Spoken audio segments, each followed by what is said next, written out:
Howdy, today on Flippin Science we're talking about the periodic table.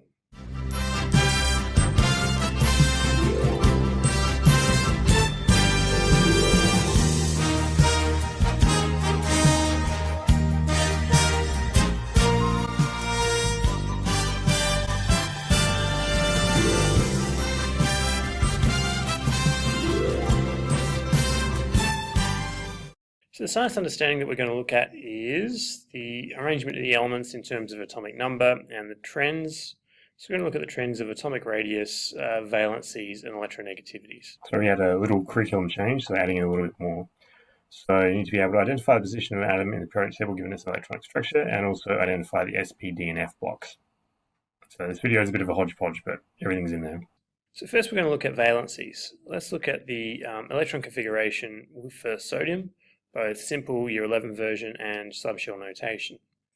If we look at both of them, we can see there's three main shells that have electrons in them. So here we have 1, 2, 3 shells. Here we have 1, 2, 3 shells. So that lines up with the period number.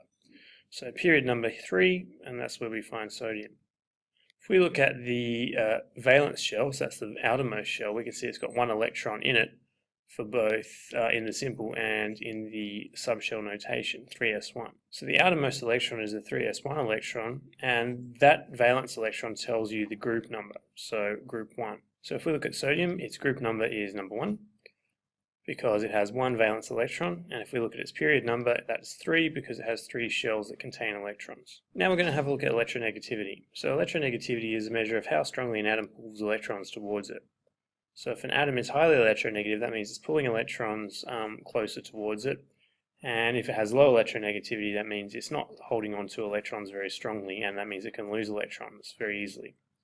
Electronegativity is important because it tells us how elements react, and if they react at all. So we can relate electronegativity to metal and non-metal reactivity behavior. So the trend of electronegativity in the periodic table is electronegativity increases from bottom to top. So as we go up the periodic table, the electronegativity increases. It also increases as we go from left to right across the periodic table. Noble gases don't display electronegativity because they're neither pulling nor giving away electrons. So here are some questions. Which element is the most electronegative? What type of elements are highly electronegative? Which elements have low electronegativity? So if we look at the elements, we can see the electronegativity increases as we go left to right and from bottom to top. If we ignore the noble gases here, that gives us fluorine as our most electronegative element. If we look at the periodic table, our most electronegative elements are the non-metals up here, and the elements with the lowest electronegativity are our metals over on the left-hand side and down the bottom. So this difference in electronegativity tells us how metals and non-metals react. Metals don't hold on to their electrons very well, their valence electrons in particular, so they lose those in reactions, and that gives metal ions a positive charge. Non-metal elements gain electrons. They pull electrons towards them because they're very highly electronegative. So as they gain electrons, they get a negative charge. And this leads to ionic bonding, which we're going to talk about later on. So this relates to reactivity. Metals lose electrons in chemical reactions, and that's because they have low electronegativity, so they're not holding on to the electrons in their valence shell very well because they're not attracting them very well. So the most reactive metals are the ones that are the least electronegative. If we look at the nonmetals, it's the opposite. So nonmetals gain electrons in reactions, so the more electronegative elements gain electrons easier. So where do you find the most active metals? Where do you find the least active nonmetals? So if we go to reactivity, we can see its relationship to electronegativity.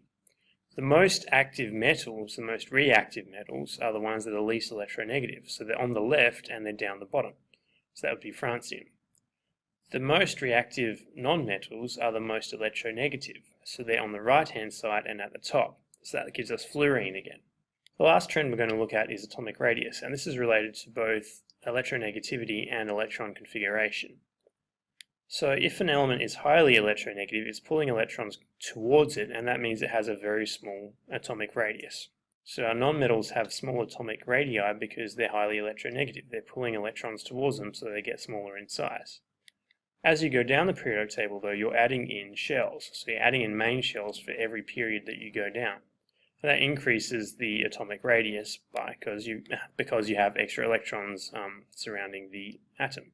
So as you go down, the atomic radius increases. So our question is, what is the trend in atomic radius? So the trend in atomic radius is, as you go from left to right, the atomic radius decreases. So as you go from right to left, the atomic radius increases. And we're talking in a period here. So across a period, the atomic radius increases as you go from right to left. The atomic radius also increases as you go from top to bottom because you're adding in extra shells of electrons for every period you go down. So that's the trend in atomic radius. So let's just sum up those trends. As you go left to right and bottom to top, you increase electronegativity. As you go for metals, left and down, you increase reactivity. For non-metals, as you go right and up, you increase reactivity. And our trend in atomic radius is as you go left to right, the atomic radius decreases. And as you go from top to bottom, the atomic radius increases. So I've numbered my groups. Next thing I'm going to do is I'm going to label the regions of the periodic table, so the different parts. So I'm going to use standard letters, so that's the S part down there. That's the D group over here. It's the P group, and down here, this is the F group. These letters relate to the electron shells that are getting filled up as we go along. And the S block, D block, P block, and F block. So today on Flipping Science, we looked at some trends in the periodic table. That's it for Flipping Science today. See ya.